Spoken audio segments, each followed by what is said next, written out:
Yang pertama, saya akan menjelaskan mengenai hak milik atas tanah. Sesuai ketentuan pasal 20 ayat 1 dan 2 Undang-Undang Pokok Agraria yang berbunyi sebagai berikut. Hak milik adalah hak turun-temurun, terkuat, dan terpenuh yang dapat dipunyai orang atas tanah. Dengan mengingat ketentuan dalam pasal 6, hak milik dapat beralih dan dialihkan kepada pihak lain. Menurut AP Perlindungan, kata-kata terkuat dan terpenuh ini bermaksud untuk membedakannya dengan hak guna usaha, hak guna bangunan, hak pakai, dan hak-hak lainnya, yaitu untuk menunjukkan bahwa di antara hak-hak atas tanah yang dapat dipunyai orang, hak miliklah yang terpaling kuat dan terpenuh. Begitu pentingnya hak milik, pemerintah memberikan perhatian yang sangat serius terhadap persoalan hak milik atas tanah tersebut. Hal ini dapat terlihat dengan dikeluarkannya Peraturan Menteri Dalam Negeri Nomor 6 Tahun 1972 tentang wewenang pemberian hak atas tanah. Namun demikian, pada tahun 1993, pemerintah mengganti Permendagri Nomor 6 Tahun 1972 tersebut dengan Peraturan Menteri Agraria atau Kepala Badan Pertanahan Nasional Nomor 3 Tahun 1999 tentang pelimpahan kewenangan pemberian dan pembatalan keputusan pemberian hak atas tanah negara. Dalam pasal 3 Permendagraria Nomor 3 Tahun 1993 dinyatakan bahwa Kepala Kantor Pertanahan Kabupaten atau Kota Madya memberi keputusan mengenai 1. Pemberian hak milik atas tanah pertanian yang luasnya tidak lebih dari 2 hektar. Yang kedua, pemberian hak milik atas tanah non-pertanian yang luasnya tidak lebih dari 2.000 meter persegi, kecuali mengenai tanah bekas hak guna usaha. Yang ketiga, pemberian hak milik atas tanah dalam rangka pelaksanaan program. Pertama, transmigrasi. Kedua, redistribusi tanah. Ketiga, konsolidasi tanah. Keempat, pendaftaran tanah secara massal, baik dalam rangka pelaksanaan pendaftaran tanah secara sistematik maupun sporadik. Yang kedua, saya akan menjelaskan mengenai hak guna usaha atau HGU. Pengertian hak guna usaha ditetapkan pada pasal 28 ayat 1 Undang-Undang Pokok Agraria tahun 1960, yaitu hak untuk mengusahakan tanah yang dikuasai langsung oleh negara dalam jangka waktu tertentu yang digunakan untuk perusahaan pertanian, perikanan, atau peternakan. Dasar hukum pengaturan hak guna usaha terdapat pada pasal 28 sampai pasal 34 Undang-Undang Pokok Agraria tahun 1960 dan Peraturan Pemerintah Nomor 40 tahun 1996 tentang hak guna usaha, hak guna bangunan, dan hak pakai atas tanah pada pasal 2 sampai pasal 18. Kekhususan hak guna usaha, yang pertama, pendirian bangunan diperbolehkan atau tidak dilarang apabila bangunan-bangunan itu berhubungan langsung dengan usaha-usaha pertanian, perikanan, atau peternakan itu. Kedua, tidak bersumber pada hukum adat. Ketiga, diberikan untuk jangka waktu yang lama. Keempat, berasal dari tanah negara. Hak guna usaha dapat terjadi karena diberikan keputusan pemberian hak oleh menteri atau pejabat yang ditunjuk. Ketentuan pada pasal 16 PP nomor 40 tahun 1996 menetapkan bahwa peralihan hak guna usaha dapat terjadi dengan cara 1. Jual beli, 2. Tukar menukar, 3. Penyertaan dalam modal, 4. Hibah, kelima pewarisan. Yang ketiga, saya akan menjelaskan mengenai hak guna bangunan atau HGB. Hak guna bangunan adalah hak untuk mendirikan dan mempunyai bangunan-bangunan atas tanah yang bukan miliknya sendiri. dengan jangka waktu tertentu sebagaimana ditetapkan pada pasal 35 ayat 1. Dasar hukum yang mengatur hak guna bangunan adalah ketentuan pasal 35 sampai pasal 40 Undang-Undang Pokok Agraria tahun 1960 serta ketentuan pasal 35 sampai pasal 40 Peraturan Pemerintah Nomor 40 tahun 1996. Hak guna bangunan atas tanah negara diberikan dengan keputusan pemberian hak oleh menteri atau pejabat yang ditunjuk. Sedangkan hak guna bangunan atas tanah, hak pengelolaan diberikan dengan keputusan pemberian hak oleh menteri atau pejabat yang ditunjuk berdasarkan usul pemegang hak pengelolaan. Hak guna bangunan yang diberikan atas tanah, hak milik didasarkan pada perjanjian dan kesepakatan antara pemilik tanah dengan pemegang hak guna bangunan. Hal tersebut diatur berdasarkan ketentuan pasal 40 tahun 1996.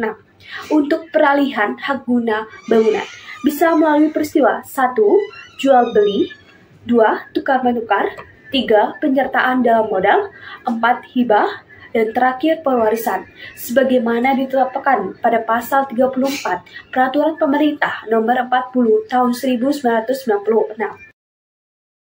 Baik, selanjutnya saya akan memaparkan tentang hak pakai. Hak pakai adalah hak untuk menggunakan atau membuat hasil dari tanah yang dikuasai langsung oleh negara atau milik orang lain dengan jangka waktu tidak tertentu menurut pasal 41 UPA. Menurut pasal 45 PP Nomor 40 Tahun 1996, hak pakai diberikan dalam jangka waktu paling lama 25 tahun atau diberikan untuk jangka waktu tidak ditentukan selama tanahnya masih dipergunakan.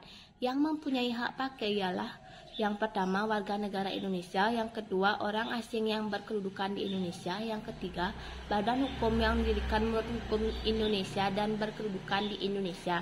Yang keempat, badan hukum yang mempunyai perwakilan di Indonesia menurut pasal 42 UU PA.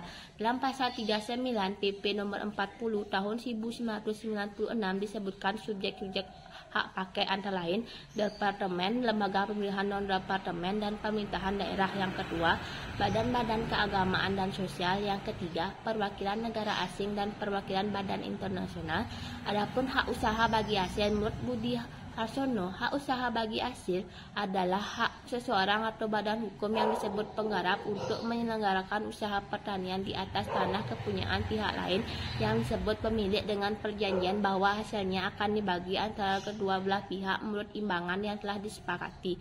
Adapun sifat-sifat dan ciri-ciri hak usaha bagi hasil menurut Budi Harsono yaitu yang pertama, perjanjian bagi hasil jangka waktunya terbatas. Yang kedua, perjanjian bagi hasil tidak dapat dialihkan kepada pihak lain tanpa izin pemilik tanahnya. Yang ketiga, perjanjian bagi hasil tidak hapus dengan berpindahnya hak milik atas tanah yang bersangkutan kepada pihak lain. Yang keempat, perjanjian bagi hasil tidak hapus jika penggarap meninggal dunia, tetapi hak itu hapus jika pemilik tanahnya meninggal dunia. Yang kelima, perjanjian bagi hasil tidak didaftar peraturan khusus atau di kantor kepala desa. Yang keenam, sebagai lembaga perjanjian bagi hasil ini pada waktunya akan hapus. Jangka waktu hak usaha bagi hasil berhukum adat hanya berlaku selama 1 tahun, diperpanjangkan, tapi perpanjangan waktunya tergantung pada kesediaan pemilik tanah, sehingga bagi penggarap tidak ada jaminan untuk dapat menggarap dalam waktu yang layak. Adapun hak menumpang. Hak menumpang berasal dari hukum adat, artinya hak yang mengizinkan seseorang untuk mendirikan bangunan dan menempati tanah perkarangan orang lain dengan tidak membayar sejumlah uang kepada pemilik perkarangan. Sedangkan Budi Harsono memberikan pengertian hak menumpang adalah hak memberi wewenang kepada seseorang untuk mendirikan dan menempati rumah di atas tanah perkarangan milik orang lain. Adapun sifat dan ciri-ciri hak menumpang yaitu yang pertama, tidak mempunyai jangka waktu yang pasti karena sewaktu-waktu dapat dihentikan. Yang kedua, hubungan hukumnya lemah yaitu sewaktu-waktu dapat diputuskan oleh pemilik tanah jika ia bukan tanah tersebut. Yang ketiga, pemegang hak menumpang tidak wajib membayar sesuatu atau uang sewa kepada pemilik tanah. Yang keempat, tidak wajib didaftarkan ke kantor pertanahan. Yang kelima, bersifat turun-temurun, artinya dapat dilanjutkan oleh ahli warisnya. Yang keenam, tidak dapat dialihkan kepada pihak lain yang bukan ahli warisnya. Adapun hak sewa tanah pertanian. Hak sewa tanah pertanian ini juga hak yang bersifat sementara menurut pasal 16 ayat 1 UPA yang diharapkan dalam waktu yang tidak lama hapus dengan sendirinya karena sangat merugikan petani yang belum mempunyai hak tanah pertanian. Hak sewa tanah pertanian sebagai hak yang bersifat sementara juga sehubungan dengan ketentuan pasal 10 ayat 1 UPA yang menyebutkan bahwa setiap orang atau badan hukum yang mempunyai suatu hak atas tanah pertanian diwajibkan untuk mengusahakan sendiri secara aktif dengan mencegah cara-cara pemerasan. Adapun faktor-faktor yang menjadi penyebab hapusnya hak sewa tanah pertanian yaitu yang pertama, jangka waktunya berakhir. Yang kedua, hak sewanya dialihkan kepada pihak lain tanpa persetujuan dan pemilik tanah kecuali hal itu diperkenakan oleh pemilik tanah. Yang ketiga, hak sewanya dilepaskan secara sukarela oleh penyewa. Yang keempat, hak atas tanah dilepaskan secara oleh penyewa. Yang kelima, hak atas tanah tersebut dicabut untuk kepentingan umum. Yang keenam, tanahnya musnah. Baik, sekian materi yang dapat saya sampaikan. Hak atas tanah merupakan wewenang yang diberikan oleh negara untuk menggunakan dan memanfaatkan tanah sebagaimana mestinya asalkan tidak berbenturan dengan peraturan perundang-undangan dan kepentingan umum. Walaupun kewenangan itu sudah diberikan oleh negara, dalam hal ini adalah Badan Pertahanan Nasional, namun tidak menutup kemungkinan hak tersebut bisa dicabut oleh negara. Hak penguasaan atas tanah berisi serangkaian wewenang, kewajiban, dan atau larangan bagi pemegang haknya untuk berbuat sesuatu mengenai tanah yang dihaki. Saat hak atas tanah seseorang dicabut, artinya orang tersebut tidak memiliki kewenangan untuk mengelola tanah tersebut lagi. Adapun regulasi yang mengatur mengenai pencabutan hak atas tanah terdapat pada Undang-Undang Nomor 20 Tahun 1962 tentang pencabutan hak-hak tanah dan benda-benda yang di atasnya, dan Pasal 18 Undang-Undang Nomor 5 Tahun 1960 tentang Peraturan Dasar Pokok-pokok Agraria. Hak atas tanah dapat dicabut dengan mengajukan permintaan pencabutan kepada Presiden dengan perantara Menteri Agraria melalui Kepala Inspeksi Agraria yang bersangkutan. Permintaan ini harus disertai dengan 1. Rencana peruntukannya dan alasan-alasannya. 2. Keterangan tentang nama yang berhak jika mungkin, serta letak, luas, dan macam hak dari tanah yang akan dicabut haknya, serta benda-benda yang bersangkutan. Dan yang terakhir adalah rencana penampungan orang-orang yang haknya akan dicabut itu, dan kalau ada, juga orang-orang yang menggarap tanah atau menempati rumah yang bersangkutan. Pembebasan hak atas tanah. Pembebasan hak atas tanah merupakan suatu sarana yang diselenggarakan oleh pemerintah untuk mengambil hak atas tanah warga negara demi kepentingan umum yang di dalamnya terdapat kepentingan bersama rakyat, kepentingan bangsa dan negara, serta kepentingan pembangunan. Masalah pembebasan tanah dapat dijumpai aturannya di dalam berbagai peraturan, surat edaran, atau instruksi yang dikeluarkan oleh Departemen Dalam Negeri. Beberapa di antaranya: 1. Peraturan Menteri Dalam Negeri Nomor 15 Tahun 1975 tentang ketentuan-ketentuan mengenai tata cara pembebasan tanah untuk kepentingan pemerintah. 2. Peraturan Menteri Dalam Negeri Nomor 2 Tahun 1976 tentang penggunaan cara pembebasan tanah untuk swasta. Dan yang terakhir, Surat Edaran Direktorat Jenderal Agraria Nomor BTU 2/268/1979 tentang PMDN Nomor 15 Tahun 1975 tentang ketentuan-ketentuan mengenai tata cara pembebasan tanah.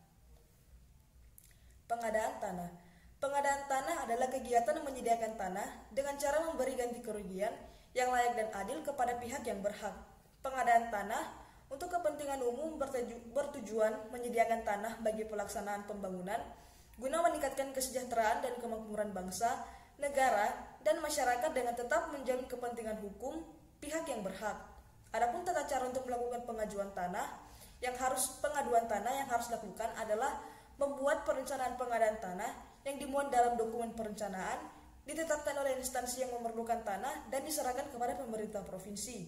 Setelah membuat perencanaan, langkah berikutnya adalah persiapan pengadaan tanah dilaksanakan oleh gubernur setelah menerima dokumen perencanaan pengadaan tanah dari instansi yang memerlukan tanah. Kemudian tahap terakhir yaitu tahap penguasaan tanah. Tahap penguasaan tanah melalui kegiatan pengadaan tanah yang harus melewati 3 kegiatan penting yang harus dilakukan. Kegiatan penting yang harus dilakukan yaitu kegiatan penilaian ganti kerugian, kegiatan pelaksanaan ganti kerugian, dan kegiatan pelepasan hak. Pembahasan selanjutnya yaitu terkait dengan akibat hukum tanah telantar di Indonesia. Nah, tidak dimanfaatkannya tanah yang dimiliki masyarakat menyebabkan terjadi tanah yang ditelantarkan. Masyarakat yang memiliki modal untuk membeli tanah seluas-luasnya berpeluang menyebabkan adanya tanah terlantar. Berdasarkan pasal 1 ayat 5 Peraturan Pemerintah Nomor 36 Tahun 1998 tentang penertiban dan pendayagunaan tanah terlantar diartikan sebagai tanah yang ditelantarkan oleh pemegang hak atas tanah, pemegang hak pengelolaan, atau pihak yang telah memperoleh dasar penguasaan atas tanah tetapi belum memperoleh hak atas tanah sesuai dengan ketentuan peraturan perundang-undangan yang berlaku. Tanah terlantar akan terjadi ketika tidak dipergunakannya lahan atau tidak terdapat aktivitas pada tanah atau lahan tersebut. Pasal 3 Peraturan Pemerintah Nomor 36 Tahun 1998 menentukan bahwa tanah hak milik, hak guna usaha, hak guna bangunan, hak pakai dapat dinyatakan sebagai tanah terlantar apabila tanah tersebut dengan sengaja tidak dipergunakan oleh pemegang haknya sesuai dengan keadaannya atau sifat dan tujuan haknya atau tidak dipelihara dengan baik dan dengan sepatutnya. Nah, berdasarkan pasal-pasal yang saya sebutkan tadi, dapat kita tarik kesimpulan bahwa suatu tanah dapat dikatakan sebagai tanah terlantar ketika yang pertama, dengan sengaja tidak dipergunakan oleh pemiliknya. Yang kedua, tidak dipergunakan oleh pemegang haknya sesuai dengan keadaannya. Yang ketiga, tidak dipelihara dengan baik. Pada hakikatnya, untuk menyikapi adanya fenomena tanah terlantar pada masyarakat ini, pemerintah menetapkan Peraturan Pemerintah Nomor 36 Tahun 1998 tentang penertiban dan pendayagunaan tanah terlantar. Dalam Pasal 9 Peraturan Pemerintah tersebut menentukan bahwa identifikasi terhadap tanah yang dapat dinyatakan sebagai tanah terlantar dilakukan oleh Kantor Pertanahan sebagai tugas rutinnya. Nah, setelah kantor pertanahan melakukan identifikasi terhadap tanah yang bersangkutan, jika terbukti bahwa tanah tersebut benar-benar terlantar, maka akibat hukum yang ditimbulkan adalah tanah tersebut langsung dikuasai oleh negara. Sekali lagi, akibat hukum jika suatu tanah benar-benar terbukti bahwa tanah tersebut terlantar, maka tanah itu akan langsung dikuasai oleh negara. Yang dimana hal ini sesuai dengan amanat pada pasal 15 Peraturan Pemerintah Nomor 36 Tahun 1998 yang menentukan bahwa tanah yang sudah dinyatakan sebagai tanah terlantar menjadi tanah yang dikuasai langsung oleh negara. Nah, kemudian kepada bekas pemegang hak atau pihak yang sudah memperoleh dasar penguasaan atas tanah yang dinyatakan sebagai tanah terlantar tersebut, akan diberikan ganti kerugian yang dimana diatur dalam pasal 15 ayat 2, pasal 15 ayat 3, pasal 15 ayat 4 peraturan pemerintah tersebut. Nah, lantas bagaimana sih tata cara identifikasi dan penilaian terhadap tanah terlantar? Nah, terkait dengan tata cara identifikasi dan penilaian tanah terlantar, dapat kita ketahui dalam keputusan Badan Pertanahan Nasional Nomor 24 Tahun 2002 tentang penertiban dan pendayagunaan tanah terlantar, yang dimana pada pasal 2 ayat 1-nya menentukan bahwa identifikasi tersebut dilakukan oleh Kantor Pertanahan Kabupaten atau Kota.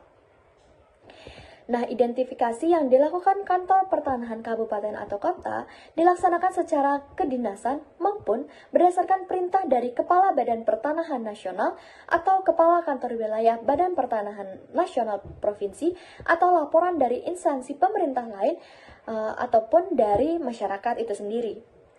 Nah, sebagian besar kegiatan identifikasi tersebut terdiri dari tahap perencanaan, pelaksanaan, pengolahan, dan pelaporan yang dimana dilakukan oleh Satuan Tugas Identifikasi yang dibentuk oleh Kepala Kantor Pertanahan Kabupaten atau Kota.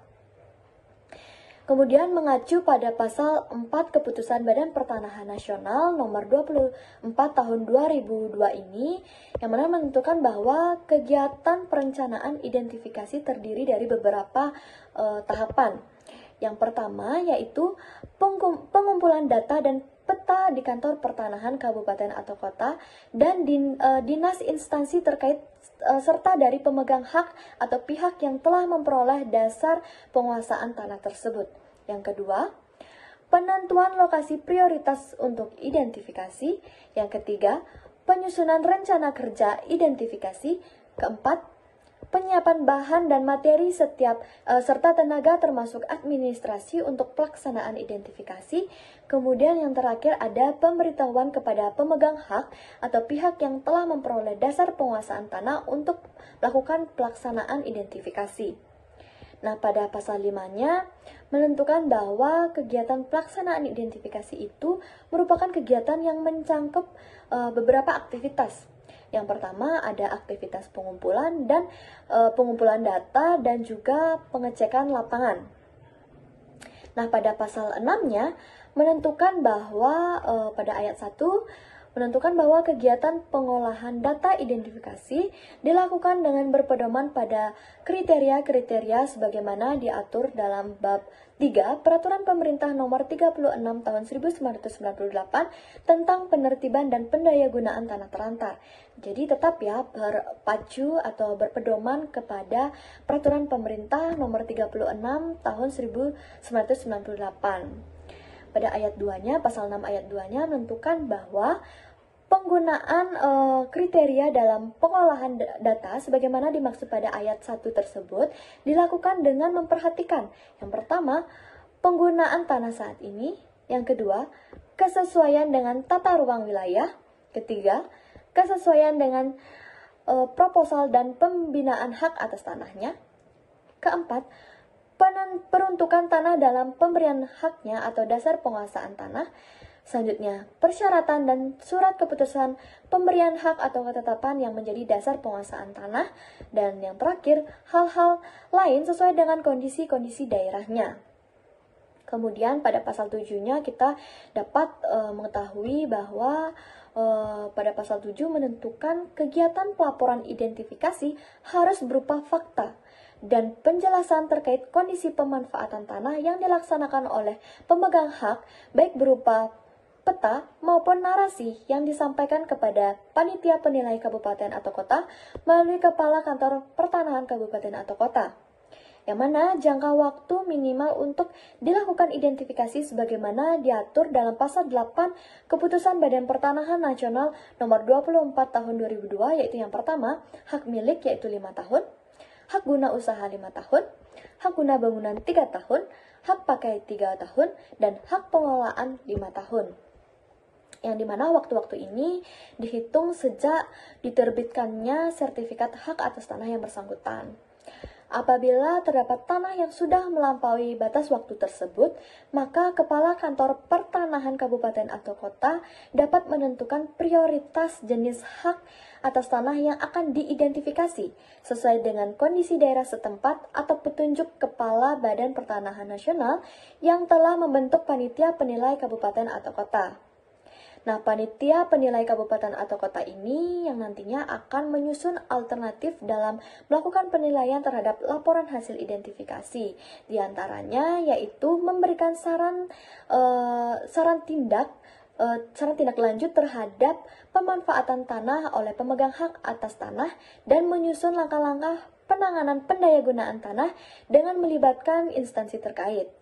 Selanjutnya, hasil penilaian tersebut dikumpulkan, disampaikan oleh Kepala Kantor Pertanahan Kabupaten atau Kota kepada Kepala Kantor Pertanahan Wilayah Badan Pertanahan Nasional Wilayah Provinsi dengan tembusan Bupati atau Wali Kota. Jadi, seperti itulah tata cara identifikasinya. Selanjutnya, kita akan membahas terkait dengan tata cara penertiban dan pendayagunaan tanah terlantar. Nah, setelah adanya pengajuan laporan yang tadi saya sampaikan bahwa itu nanti akan laporan-laporan yang telah identifikasi itu akan dikumpulkan, diajukan, kemudian disampaikan oleh panitia penilai kepada Kantor Pertanahan Nasional Provinsi bahwa telah teridentifikasi suatu tanah sebagai tanah terlantar. Maka Kepala Kantor Pertanahan Nasional Provinsi melakukan penertiban dan pendayagunaan tanah terlantar tersebut. Yang dimana tata cara penertiban dan pendayagunaan tanah terlantar itu dilakukan sesuai dengan ketentuan dalam Keputusan Badan Pertanahan Nasional nomor 24 tahun 2002, Ya tetap dasar hukumnya tetap menggunakan Keputusan Badan Pertanahan Nasional Nomor 24 Tahun 2002 kawan-kawan. Yang dimana pada pasal 12-nya kita dapat mengetahui bahwa yang pertama, Kepala Kantor Wilayah Badan Pertahanan Nasional Provinsi mengevaluasi dan mengkaji usul, saran, tindak, dan langkah penanganan yang perlu untuk diambil. Kemudian menetapkan tindakan dan langkah penanganan dalam penertiban dan pendayagunaan tanah. Kemudian ayat 2 menentukan bahwa dalam melakukan evaluasi dan pengkajian, Kepala Kantor Wilayah Badan Pertanahan Nasional Provinsi berpedoman pada kriteria sebagaimana dimaksud dalam pasal 6. Kemudian pada ayat 3, Kepala Kantor Wilayah dan Badan Pertahanan Nasional Provinsi memberitahukan penetapan penertiban dan pendayagunaan tanah kepada pemegang hak atas tanah, pihak yang memperoleh dasar penguasaan tanah, bupati atau wali kota, dan juga kepada kepala kantor pertanahan kabupaten atau kota dan instansi terkait. Kemudian ayat 4-nya menentukan bahwa Kepala Kantor Wilayah Badan Pertahanan Nasional Provinsi menyampaikan laporan kegiatan penertiban dan pendayagunaan tanah terlantar yang telah dilakukan kepada Kepala Badan Pertahanan Nasional secara berkala setiap 3 bulan dengan tembusan gubernur. Nah, kemudian berkaitan dengan hasil evaluasi dan pengkajian terhadap tanah terlantar tersebut, dan dengan mempertimbangkan saran dari Kepala Kantor Pertanahan Kabupaten dan Provinsi, maka Kepala Kantor Wilayah Badan Pertahanan Nasional Provinsi menetapkan tindakan-tindakan dan langkah penanganan dalam rangka penertiban dan pendayagunaan tanah. Adapun tindakannya ditetapkan dalam bentuk rekomendasi, pembinaan, dan peringatan kepada pemilik hak atas tanah terlantar.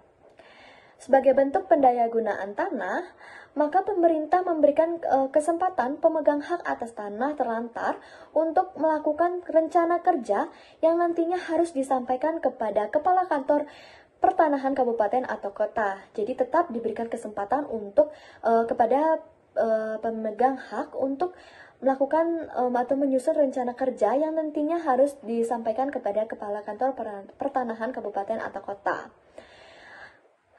Dan pengajuan rencana kerja diberikan waktu kawan-kawan, diberikan waktu selama 12 bulan, dan jika tidak mengindahkan akan diberikan teguran kedua.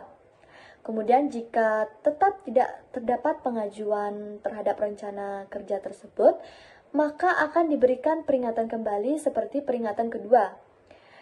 Dan terakhir, jika tetap tidak terdapat pengajuan, maka akan dilakukan keputusan bahwa tanah tersebut dikategorikan sebagai tanah terlantar. Nah, selanjutnya kita beranjak ke pembahasan bagaimana sih penetapan tindakan penertiban dan pendayagunaan tanah terlantar. Setelah melalui proses yang saya sampaikan itu, selanjutnya kita akan menjalani proses bahwa Badan Pertanahan Nasional memberikan kesempatan kepada pemegang hak atau pihak lain untuk mengadakan pelelangan umum terhadap tanah yang dikuasainya tersebut.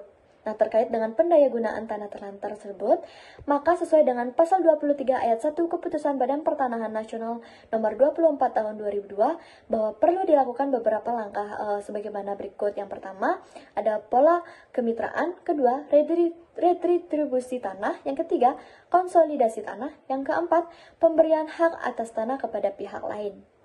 Jika tanah terlantar tersebut telah dijadikan objek redistribusi tanah, konsolidasi tanah, dan pemberian hak pada pihak lain, maka kepada bekas pemegang hak atau pihak yang telah memperoleh dasar penguasaan tanah akan diberikan ganti kerugian sesuai dengan ketentuan dalam pasal 15 ayat 2 Peraturan Pemerintah Nomor 36 Tahun 1998.